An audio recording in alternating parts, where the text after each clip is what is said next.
Okay. For this evening's talk, I'm going to talk about mindfulness. The last two talks which I've given have been much more on the theory of Buddhism.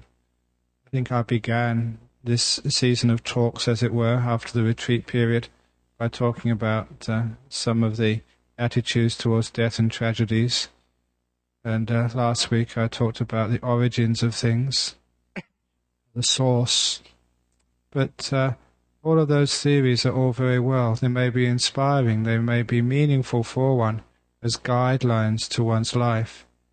But it's also important to talk about the practices that are an important part of Buddhism.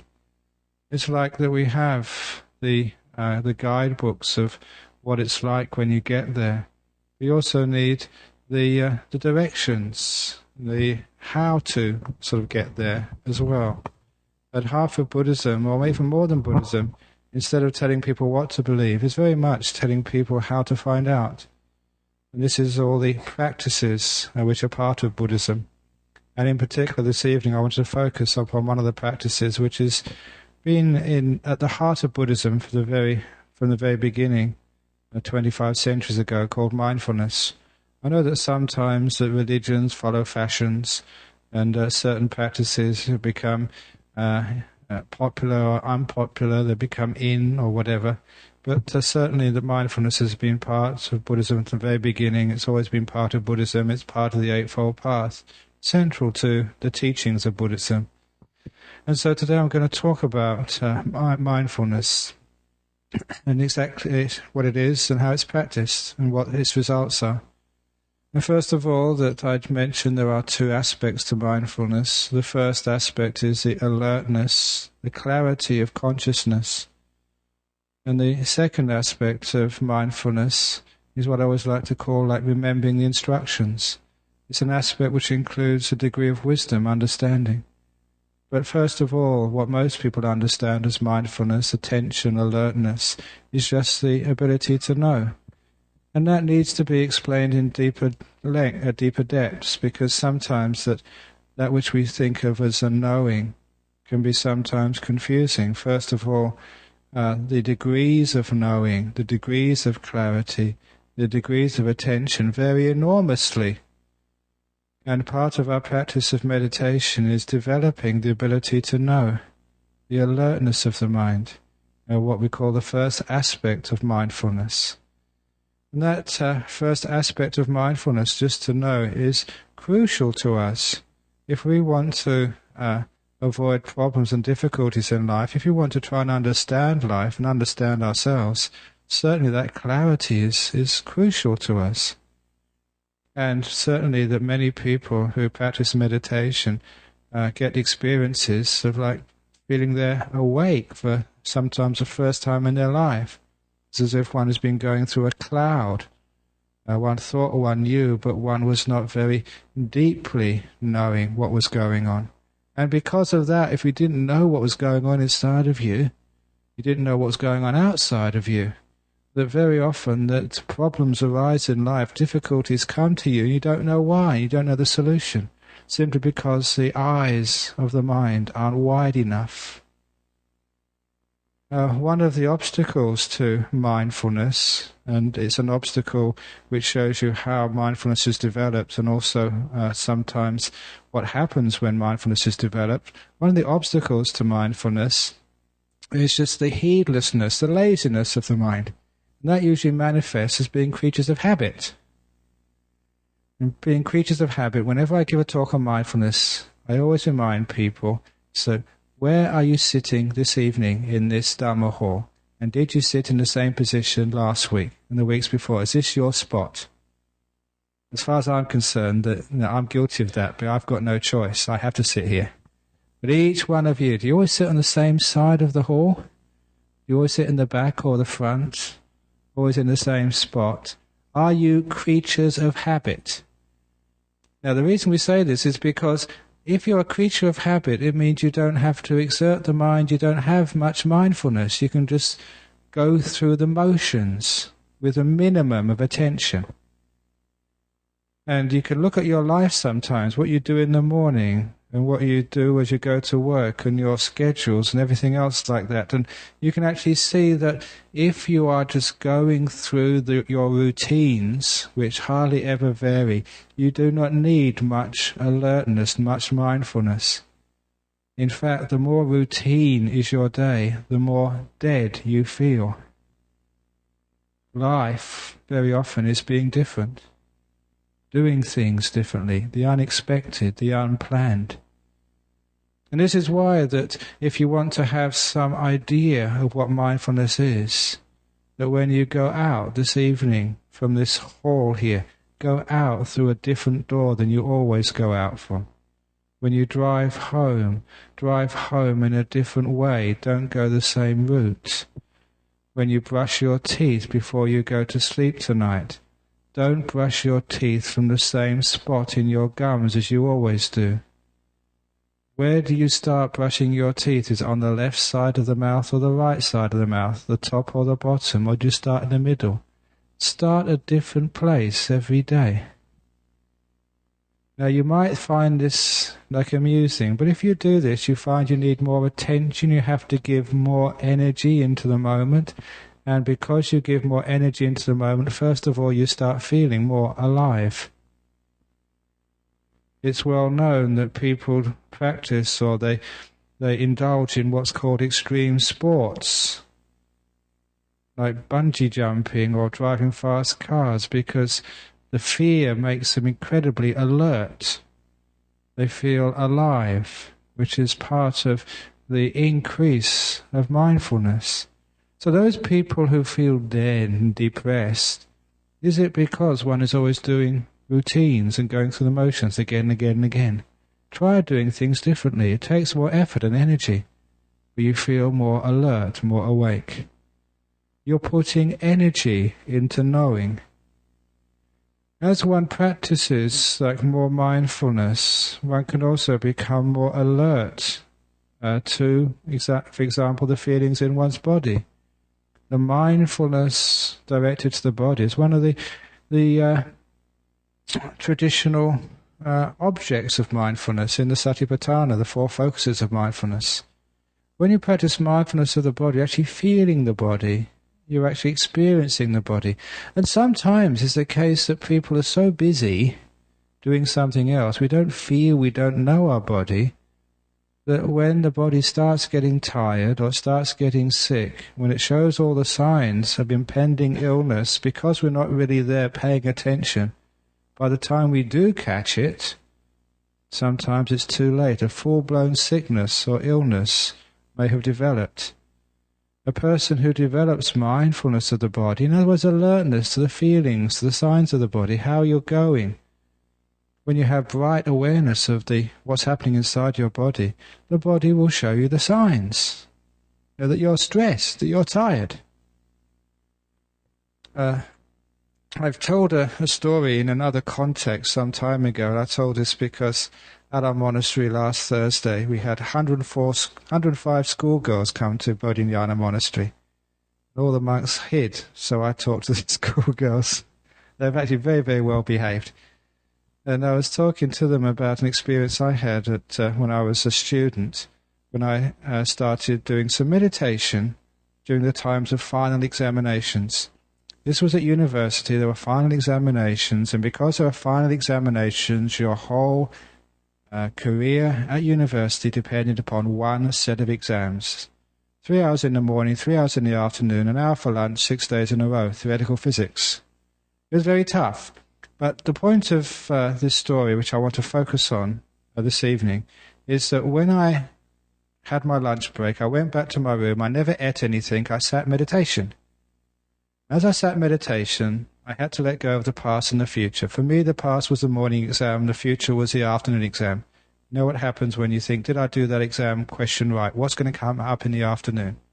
That was the most important thing about the past and the future. But as soon as I let go of the past and the future, as soon as my mindfulness started to focus in the present moment, I became shocked, because I found out that I was nervous, that I was physically shaking. But what really shocked me was that No, two things. I suppose I never thought of myself as a nervous person. But of course, it's understandable with the pressure of final examinations at a university. It's quite almost like allowable to be nervous at that time. But more than that, I hadn't noticed it. I hadn't been aware of that for such a long time, at least during the morning exam, maybe many days before. But now I'd stopped to look, I could see what my body was doing. And it was only then when I was mindfulness of nervousness could I actually do something about it. I could just relax, convince myself that worry was not going to serve any purpose except just make it even harder for me to do well. And so in a short time I got rid of that nervousness, and then mindfulness started to reveal another part of what was hidden underneath, and that was the deep tiredness of my body and my mind. I'd worked so hard, studying, revising, getting ready, and the mind and the body were exhausted, especially the brain. And it was again shocking that I hadn't been aware of that, I hadn't noticed that. It was only when I could take the time to look and allow mindfulness to play on that area did that truth reveal itself to me. And actually, it's probably from that time I realized just why it is that many people become sick. The tiredness, the stress is there, but we're too busy to notice it. As soon as I noticed that my brain was devoid of what I call now brain juice, you'd just be completely drained of all of that. As soon as I noticed that, I could actually do something about it. I knew what the problem was. I could really relax and allow the mind's energy, the brain's energy, and the body's energy to come back again. And of course, it did come back very quick, very soon. By the end of half an hour, I was bright, clear, and I did very well. But the point of that story, which I want to emphasize in this talk, is how that practice of mindfulness revealed some deep-seated problems, in my body, nervousness and tiredness. And so you can imagine that people are rushing around with very little mindfulness, that those problems can exist without being noticed. And when they're not addressed, when you don't do anything about it, month after month, year after year, it builds up, and that will be sickness. If it's a mental problem, it will become anger or depression. There's an old Buddhist story from Zen Buddhism of a woman of very high social standing who was a devout Buddhist, who was very well respected in the community, except for one thing: she had a problem with anger. She was always blowing up at people. And being a devout Buddhist, even if she wasn't a devout Buddhist, she would still have the same attitude. She wanted to do something about her anger. It was a problem to her, and she wanted a solution. In those days, there weren't psychotherapists, but there were monks. I always say that monks are much better than psychotherapists because we're cheap. You don't have to pay any money for us. And that's, I think, one of the main reasons why we're so popular. Anyway, she went to her favourite monk, and the favourite monk gave her this piece of advice. So always carry a mirror around with you, and the next time you get angry, take the mirror out and hold it in front of your face and see what you look like. Which she did, and being a very vain woman, as soon as she got angry, when she looked at her face, she looked so ugly that no makeup in the world could hide the fact that she looked like a demon, some monster, because that's what you look like when you get angry. It's scary to see someone angry. So the next time your partner gets angry, get the camera out quickly and take a shot of them. So you can remind them what they look like when they get angry. And according to Buddhism, the law of karma says if you get angry a lot in this life, you get reborn as ugly. That's actually the cause for ugly people, because of anger. And you can understand why, because if you get angry a lot, you actually get sort of stuck in that position. You look like a monster all the time. So that's the karma, getting angry a lot. So be careful. But anyway, she took out a mirror and she looked at herself. According to the story, just one glance at herself when she was angry was enough to stop her anger once and for all. She never got angry again, according to the story. I didn't believe that. It's just over the top, isn't it? Just one view of yourself when you're angry won't stop anger. But, of course, I interpreted that for myself later on, because a mirror is one of the great symbols for mindfulness. To be able to look upon yourself, to be alert to what's happening inside. And if you follow that idea that the mirror is a symbol of mindfulness, alertness, reflection, then you can understand, if you can really reflect upon yourself when you have anger, you're alert to how it feels in your body and in your heart. That's actually believable. You see what it does to you and how it feels like, you will be able to get rid of anger. Because it feels painful, it feels extremely unpleasant. The problem with anger, that we're never mindful of ourselves when we're angry. We're always mindful of the cause of our anger, or rather the trigger of our anger. We're angry at him, at her, at something else, which we think is the cause. We're never looking inside, we're looking out of ourselves to the trigger of anger. That's why we never know what anger feels like inside. But with mindfulness directed inside, there's a power of reflection. You see what happens, and that actually does stop these destructive emotions. This is why that power of mindfulness has been employed in modern psychotherapy, actually to stop some of these negative emotions and these destructive habits which we have. The reason why they continue in people is because they don't notice what they're doing to yourself. In the same way that I didn't even notice I was tired or I was nervous, that's why it could continue. But as soon as I noticed it, I reflected inside, you can see the trouble and you can act upon it. So actually when you develop the reflective type of mindfulness, you find it does heal and overcome many of the habitual patterns of your mind. In the same way I was saying that a person of habit will always go through the same way of brushing your teeth or getting up in the morning. That habit means no mindfulness. You go through the motions. Basically, you have no choice. You're not really in control of your life. In the same way that we become habitual in the way we think, in the way we react to stimuli, someone calls us a fool or stupid, and we just react in the normal ways. That's why we call it pushing buttons. It's just reaction, which can be predictable. When you're mindful, you are unpredictable. You can do things in different ways because you're alert to other possibilities. And that means you have a circuit breaker to the depressions, negativities, angers, anxieties and fears which run riot in people's minds. For example, if you're afraid of something, you just look to see what fear feels like. What actually it is. Instead of focused on the object of fear, just go inside and just what's it like to be afraid? What's actually happening in here? Not so much what's happening out there. And as soon as you take the focus from out there and come in here, you'll find that much of fear loses its power to upset you, and it just fades away.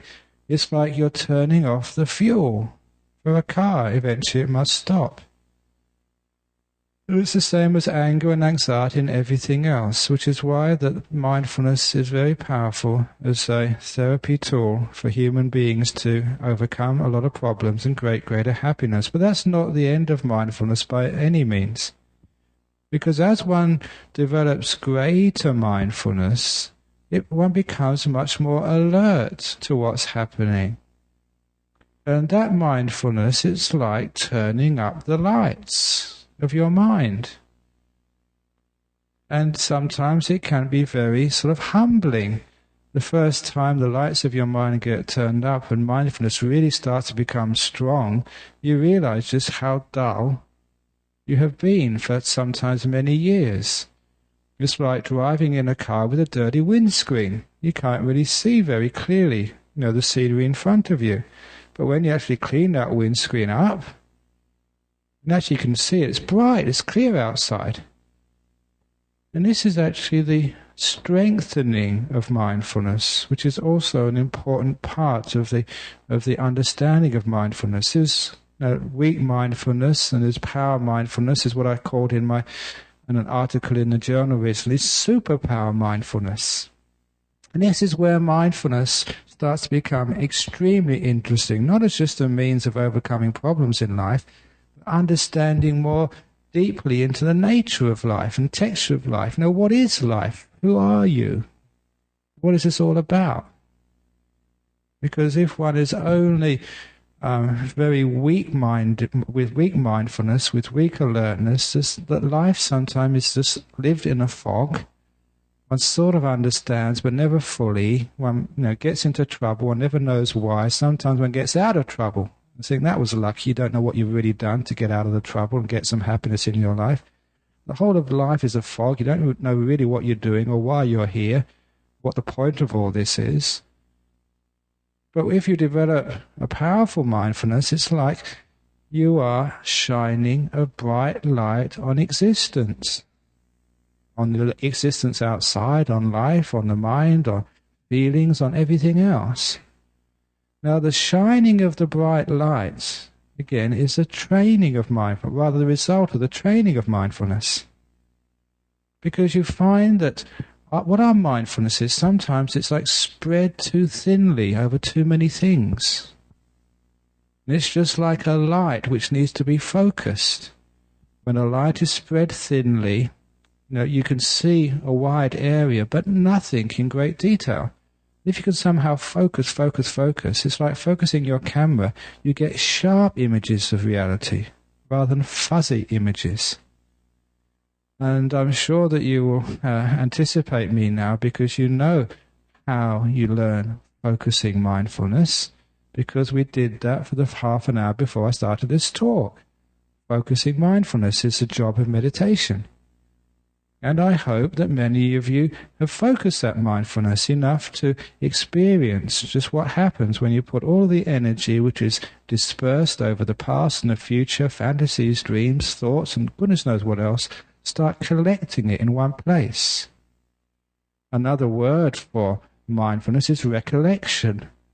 And actually collecting is an important part of that word, putting everything in one point, one spot. It's like gathering up the energies of the mind. And one of the great joys of meditation, one of the reasons why people like to meditate, is that when you do collect all that attention in one spot, you feel powerful. It's as if you have a very weak flashlight and you're putting new batteries in. And instead of just seeing things dull, you see things illuminated. And as you develop meditation more and more, that illumination increases beyond your wildest dreams. Which is why it happens often that when a person has a deep meditation, when they really focus on getting into one point, which is why we do the breath, actually start to focus the attention, we start going in the present moment. That's a focusing. Silence focuses even deeper. You're really getting some energy going now on one thing. Say the breath, then you can really focus all of that energy of the mind on one tiny part of the world. When you do that, you feel energies coming up.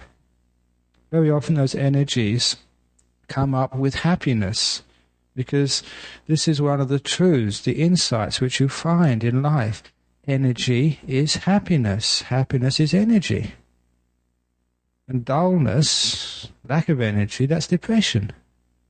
That's negativity. The tireder you are, the more negative you'll feel.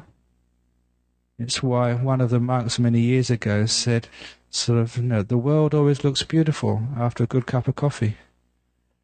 He had lots of energy. It was borrowed energy from caffeine, but he never got depressed after a good cup of coffee. Unfortunately, these days we have got decaf, which is one of the reasons for so much depression in this world. That's only a joke, I'm being cynical. But anyway, when you start meditating, start getting into high energy states, then the mindfulness actually changes and becomes very bright, which is an experience which many people have had, and certainly I've had many times, and it's great fun to have these experiences. When you come out of meditation afterwards, after a deep meditation, everything is brilliant. Look outside and this boring old carpet in front of you, this dull blue, almost like grey, uninspiring carpet becomes magnificent. It becomes so beautiful. The colours as if they've just been polished. And they're vibrant colours. And this is a common experience after meditation. You go outside, and if you see just an ordinary piece of carpet, it's incredibly beautiful. It's the same carpet if you've seen before, but the mindfulness, the power of the mind, can pick up so much detail. What you pick up is incredibly enjoyable. If you go outside and see something in nature like the stars, they just blow you away with their awesome power. A leaf on a tree will just absorb you for hours. Just all of the beauty, the joy, the detail which is going on in there. You start to experience, the word I coined is like superpower mindfulness.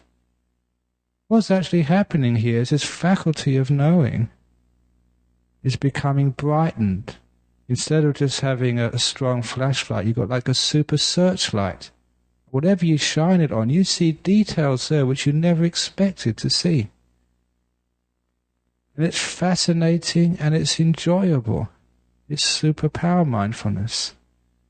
And if you start to develop that degree of alertness, that degree of deep seeing, then if you start to focus it on some of the powerful, or some of the deep mysteries of life, such as, what is this body you're carrying around with you? What is life? What is this being inside? What is the knower? What is the doer? And those are the occasions when you find from that degree of mindfulness, you really start to get penetrating, what we call insights. You see things which are normally obscured to the ordinary person. You have the ability to see deeply. And you do. You can see deeply into a carpet, if that's what comes into your vision, and sometimes that can just absorb you for an incredibly long time. But if you have the good fortune to have a look at sort of things like the body or the mind or life or whatever, then that can really absorb you, and you can play in there and you can understand its secrets. These are places where enlightenment happens. Because mindfulness is so powerful, and is always accompanied by a lot of joy, that sometimes, though, that you can make a big mistake and take that mindfulness itself to be the be-all and end-all of life. There are what I've called the usual culprit, the usual suspects, that's the word, the usual suspects for an idea of a source, an essential being, a God or a soul, the ultimate reality. And sometimes that degree of mindfulness is so powerful, so penetrating, that it's very easy for people to stop at this point and go no further and think that to know, or the knowing, consciousness is the ultimate reality of life. I've already mentioned, I think, last week about the origins. When we're talking about the source of things, we go deeper and deeper and deeper into the source of life. And there's sometimes that we can get to what I call the doer, the will, as a source. But deeper than that is the knower, the knowing, consciousness, mind. And I think that many of you know in philosophies and religions, they start to take the idea that an absolute source, the ground of being, is something like cosmic consciousness, or full knowing, or just beingness. And all of that is always identifying with what we call like superpower mindfulness, that knowing as being, and that knowing, that being as being an absolute. But this is where it is the job of mindfulness to turn in on itself. So not only just to know what's out there, but actually to know what the knower is. Not who knows, but what is knowing. And this is where, again, one has to have very sharp mindfulness, very strong mindfulness to be able to penetrate and go deeper into things so that you don't get stuck in these delusions. Last week I also mentioned that simile of the lotus, and very often those 1,000-petal lotus, remember, every petal has to open, the outer ones first and then the inner ones, stage by stage, until you get to the very center of the lotus. And delusion, where people get stuck sometimes, they get so far and they think that's the end of things. They don't open that lotus up as well to see what's inside that. So with mindfulness, we even have to look at mindfulness with mindfulness. And when you actually start standing back and looking at knowing, something again strange happens. It's like a person who is in the grandstand of a stadium, watching, say, people play a sports match, say footy. The people actually on the ground, on the match, they can crunch themselves in tackles, and they really hurt themselves. The people on the stand can watch all of that, but they don't get hurt. When you stand back and watch, you're one step away, as it were, from the action, and it's that bit more peaceful. If somebody was actually watching the spectators, they'd be even more peaceful, more removed from the action. Someone watching the person watching the spectator watching the action will be even more removed from the action. This is sometimes what happens when we watch the one watching. Who's listening to this? Can you watch the person listening? Now watch the person watching the person listening. As we stand back more and more, we become less involved. And that less involved in life is sometimes understood, quite wrongly, as being detached. As if that our real being, many people mistakenly think, our real being is that which watches all of this. That which knows, that which hears. Now if you look carefully at that, again with superpower mindfulness, you can actually start to see the process of mindfulness, knowing the knowing. And of course what one sees is that even all knowing rises and passes away. As one deepens one's meditation, one goes into different stages of knowing. The mindfulness, that which knows, or the knowing, the awareness, starts to change into what you call different levels of consciousness. Sometimes people call it higher consciousness. But it's just different stages of letting go. And in this practice of meditation, which certainly sort of the monastics aspire towards and many of the monks attain, what we call the jhanas, these actually reveal different levels of consciousness, different levels of knowing. But they're all marked by letting go of more and more. When one starts to attain these deep states of meditation, what one is actually letting go of, first of all, are two things. You're letting go of that which does, the doing. The more you let go of the doing, the more stillness you attain. And so the deep states of meditation are marked, are characterized by profound states of stillness, where there's no movement going on at all. And such stillness, such solidity of your experience that it becomes quite weird, but very alert. Those first stages of meditation are highly mindful.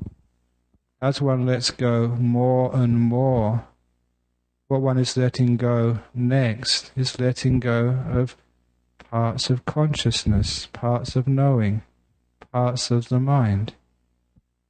And the whole purpose of the higher stages of meditation, but to realize that that which knows, consciousness itself, has parts to it. Each part starts to fall away, and fall away, and fall away. As one goes into the deeper meditations, you get into the jhanas through letting go of doing. You proceed to the higher jhanas through letting go of consciousness. And this actually shows you something. In each of these stages is a very profound and deep knowing.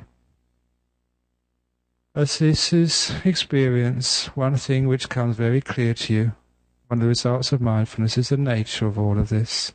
The complete emptiness, that everything which arises passes away, including the knowing itself. And the very idea that being is a knowing becomes seen as one of the great illusions. Instead of saying that ultimate knowledge or ultimate being is consciousness, one realizes that is missing the point. So this degree of mindfulness is required to understand these deep questions. Sometimes when you look at that which knows, with deep mindfulness, what you're actually seeing is you're not knowing that which knows. You can see that the mind can only know one thing at a time. There's only one object of consciousness at every moment. And that which we call reflective knowing, I know that I saw, I know I heard that dog, is actually I know that I knew.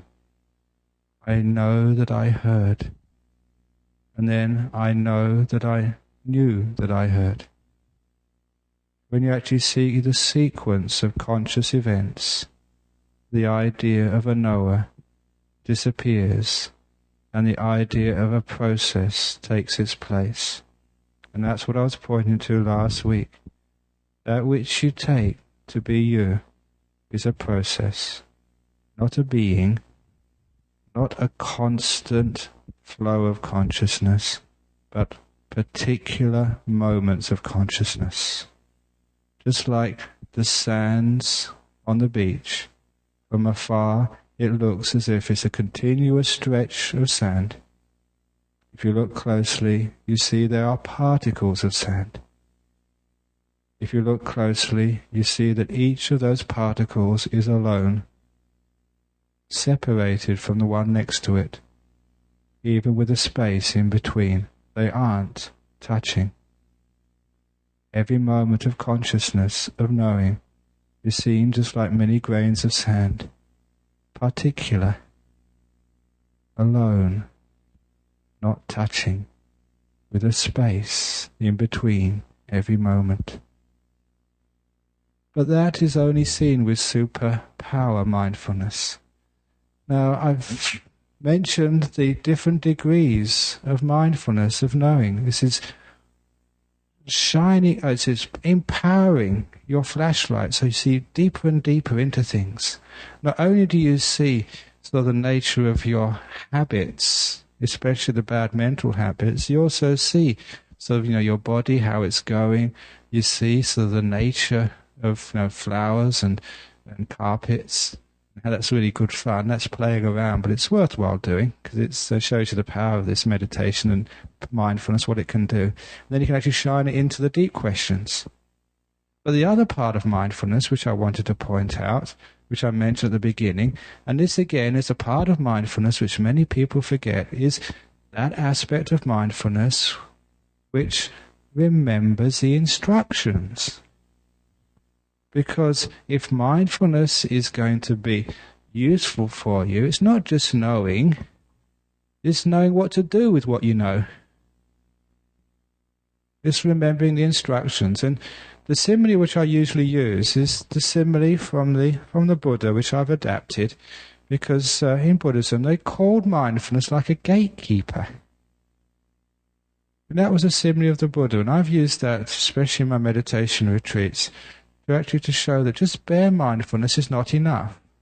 In other words, just bare attention is not enough to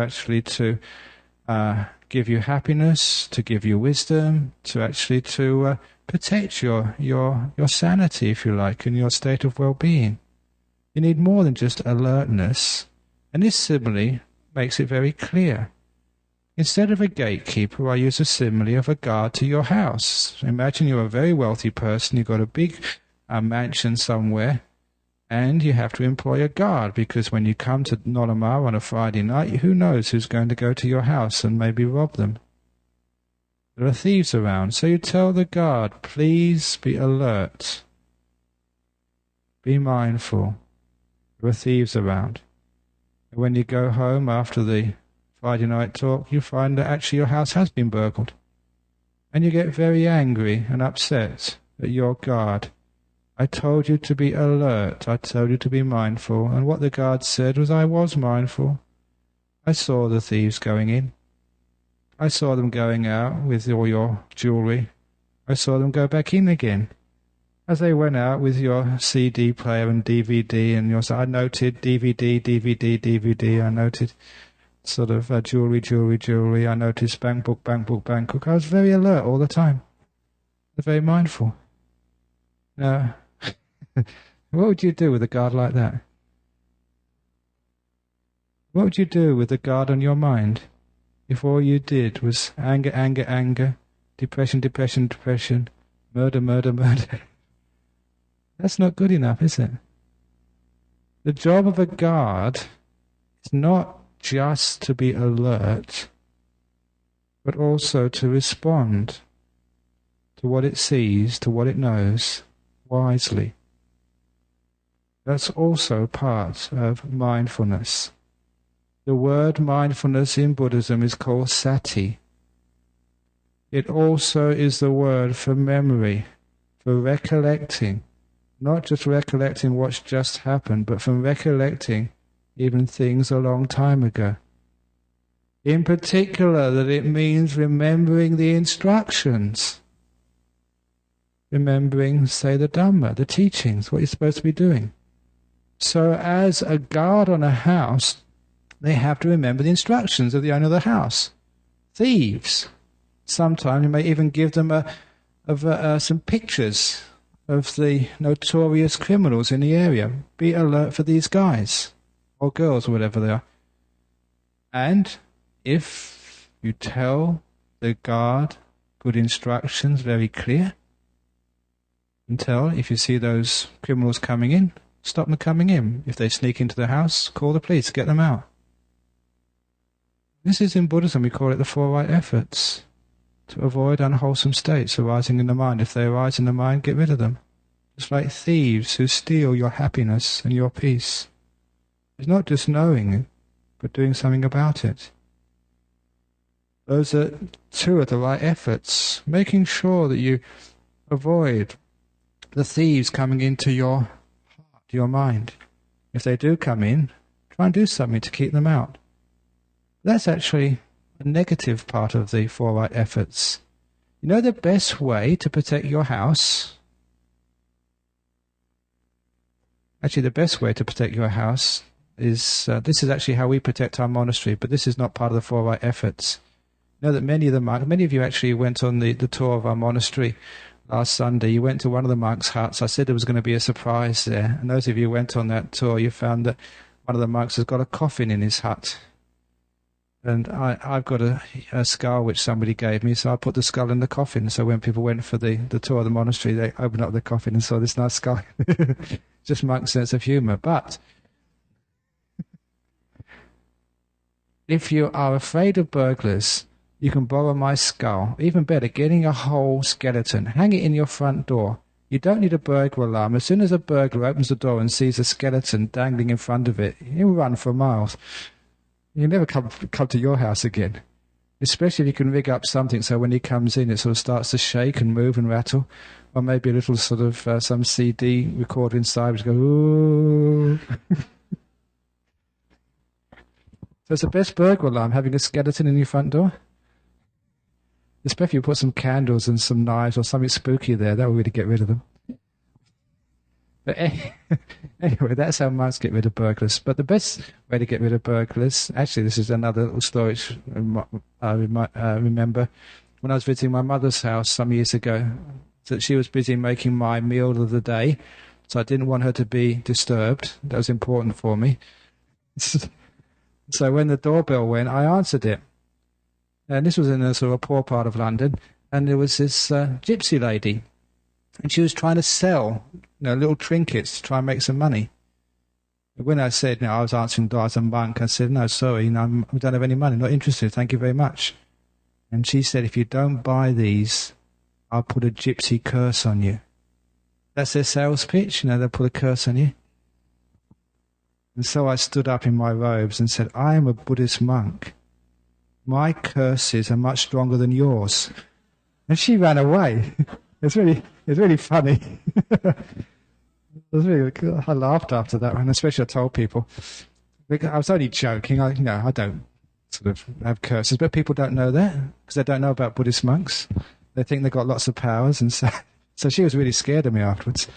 But anyway, that's the best way of stopping burglars coming into your house. What's that? It's having friends in your house. Because burglars always like to go into empty houses. If you've got lots of friends in your house and they're having a good time, the burglar looks, all the windows, the lights are on, you can see people inside, they won't go to your house. So in these 4 right efforts, the best way of avoiding unwholesome states is having good states in your mind. And the best ways of avoiding negativity or anger is having kindness, love, compassion, inviting that in. And if you have guests in your house, make sure that your refrigerator is full of supplies, nice cakes and goodies and lots of drinks and not alcohol, obviously, just fruit juices because you're Buddhists. Lots of nice things to keep them there a long time. There's nice sort of CDs of the monks' and nuns' talks available for them to listen. They're all good things to keep them there a long time. And if you make the house entertaining and you invite people, good people in, and keep them there, then that keeps out the burglars. This is actually the job of mindfulness. You tell the guard, any good states which come into your mind, like compassion, like generosity, keep them there. Whatever it is, entertain them. Keep them there as long as possible. And that's the best way to keep out negativity from your mind. So this is actually the other part of mindfulness, of giving instructions to your gatekeeper, to your mind, what to do. So if you give clear instructions, there's a good chance that mindfulness will remember. And this is actually the part of mindfulness which people forget. Whatever your problems are in life, your difficulties, the things which cause you pain, tell mindfulness, this is what you want to do. If someone has trouble with negativity, tell mindfulness, be careful of negativity. Look out for the signs. Avoid it when it comes. When I see negativity approaching, try and put some friends in my house. Enjoy yourself. Listen to some nice music if that inspires you. Read some Dharma, do some chanting, or just meditate, or whatever else it is which can avoid that happening to you and taking over your mind. Not only are you alert, but you're giving instructions to the mind. In Buddhism we call that adhitthana, or in Sri Lanka adhisthana. It's from the Sanskrit word. Making resolutions. Telling yourself what you want to do, and telling yourself what to look out for, what to avoid. That's also part of the training in mindfulness. So whatever your problems are in life, tell yourself, look out for this. Even physical problems. Now, how often is it that, some years ago, for example, I hurt my back. I know the time because I was laying concrete for our wall in the monastery in Serpentine. And the concrete in the trench there was going hard very quickly. I had to work so hard I couldn't actually stretch my back. And because I was bent over in a very uncomfortable position for a long time, I hurt my back. Really, I should sue the Buddhist Society, shouldn't I? I wouldn't do things like that. So anyway, I was bent over for a long time. And some of the people, I was only about 40-something at the time. I looked like I was 60, benting over double like an old man. And I couldn't straighten up. I healed myself afterwards with a bit of exercise and other things. But after that time, you have to be very careful. If you're not careful, if you don't instruct your gatekeeper, don't pick up heavy things. If you do pick up something, pick it up in the right posture.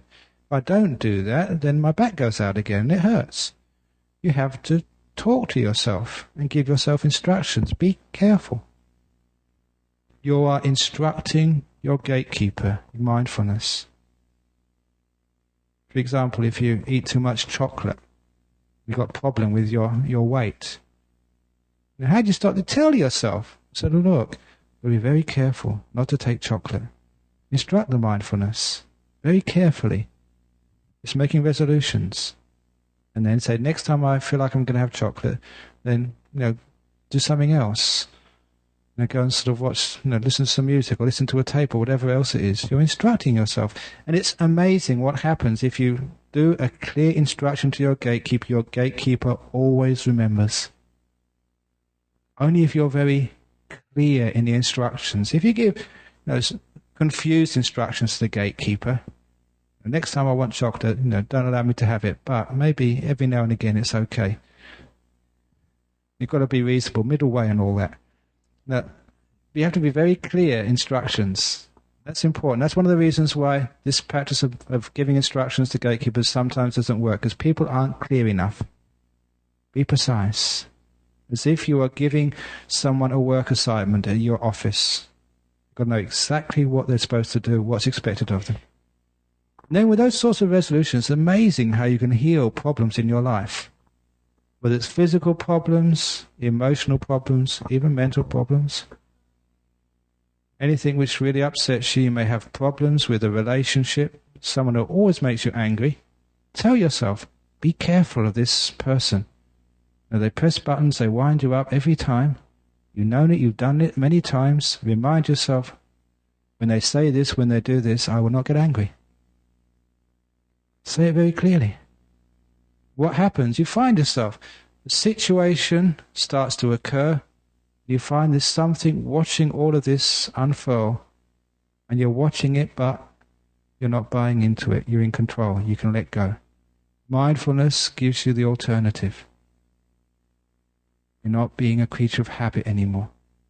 Those mental habits, which cause many problems and much pain to you, you find you can stop. You can sidestep and avoid them, because you've given the instructions. That's half of mindfulness. One half alertness, the other half remembering the instructions. And that's taken to even deeper stages as one practices more and more as part of Buddhism. Everything which creates suffering for you, you see very clearly. Craving, wanting. And mindfulness is alerted. Don't allow these negative things into your mind.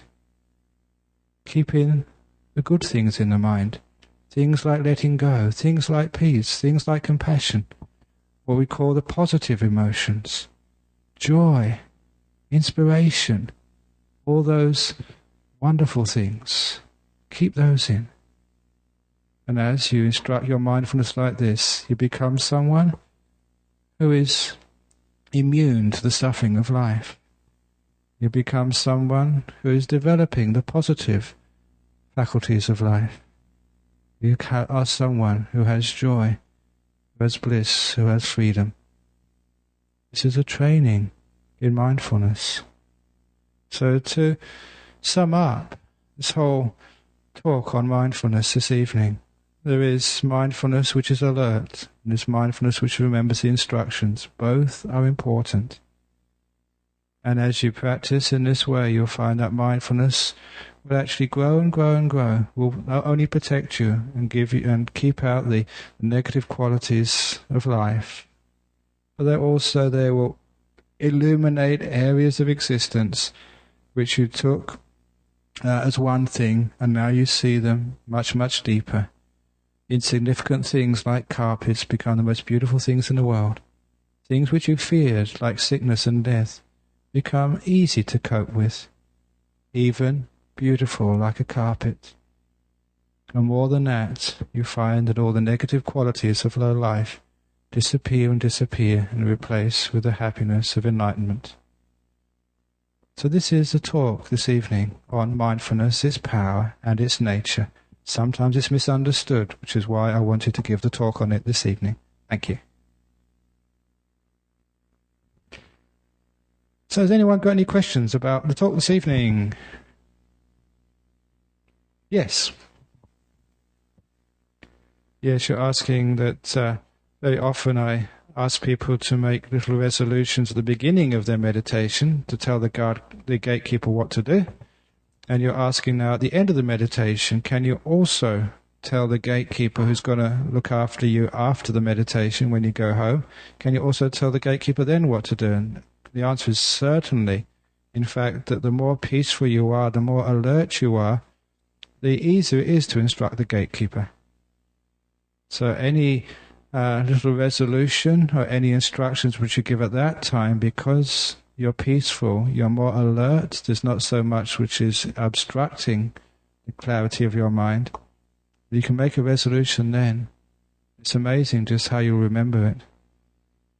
One of the things which I do as a monk, because, you notice how busy I am sometimes. Sometimes people think that monks have an easy life. You come and watch me at the monastery, for a couple of days, and you find that I work harder than anyone in this room. Now, that's not a joke. Sometimes I've got many, many things I'm supposed to remember. And, I haven't got like one of these alarms which you can actually set on your computer to remind you what to do at a particular time. But the way I remember my duties, especially if I've got some important things to do, is actually to tell myself with clarity, Ajahn Brahm, I've got to remember I've got an appointment to see someone tomorrow at sort of 7 o'clock. At 8 o'clock I must ring somebody in Melbourne. I tell myself that very clearly. 8 o'clock tomorrow, I must ring someone in Melbourne. 8 o'clock tomorrow, ring that person in Melbourne. 8 o'clock tomorrow, ring that person in Melbourne. And I forget about it. It's incredible that actually when you do these things, it comes to about 5 to 8 tomorrow morning, and then the thought comes into my mind. I've got to ring somebody at that time. I haven't thought of it in that whole period from making the resolution to actually the time. It's like programming a computer. But that computer is nothing outside of myself, it's my mind. You can remember easily. So it's a marvellous thing you don't need a personal organizer, you've already got one. That's how you use it. And you don't forget. If you want to try this is what I usually tell.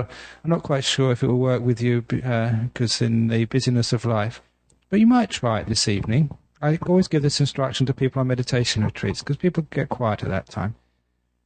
What time are you going to get up tomorrow morning? Whatever time it is, don't tell me. I don't want you to be embarrassed.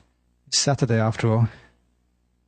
But whatever time that is, decide what time you're going to get up tomorrow morning. Don't set the alarm. But as you're in bed tonight, before you go to sleep, make a resolution. I must get up. Say for example, it's 9 o'clock. Say, I will get up at 5 to 9. I will wake up at 5 to 9. I will wake up at 5 to 9. With full alertness, and then forget about it. My goodness, so many of you will find you just wake up, you look at the clock, and it's a couple of minutes either side of 5 to 9. It's incredible how the mind works. Especially if you have to get up at an odd time because you've got to meet someone at the airport. As some of these planes in Perth come in at really weird times, 2 o'clock in the morning, 3 o'clock in the morning.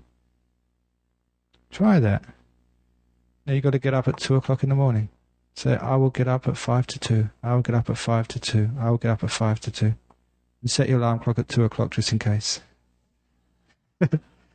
Just in case. Because I don't want to get into trouble. I don't want someone to sue the Buddhist Society again. And you try that, and it's amazing. You'll wake up a couple of minutes before your alarm goes. It'll be roughly around 5 to 2. Just experiment with that. Try it. It's interesting because, this is not just theories which we teach here. You can actually put them to practice and play with them. incredible when it works, and you actually find, this is actually how you actually instruct the mind, what mindfulness is all about. It saves you so much worry and trouble. I must remember, I must remember, I must remember, I must remember, I must remember, I must remember, don't forget, I must remember. You drive yourself crazy that way. Trying to keep so many things in the mind, just program it in and forget about it and do something else. So you can actually do that, especially at the end of the meditation. If you've got something very important to tell yourself, it's a great time to focus the mind and to tell the gatekeeper what to do. Okay, I think that's enough now because it's 9 o'clock and I'm programmed now to stop at 9 o'clock. See, it worked again. There's a clock up there, so I'm cheating.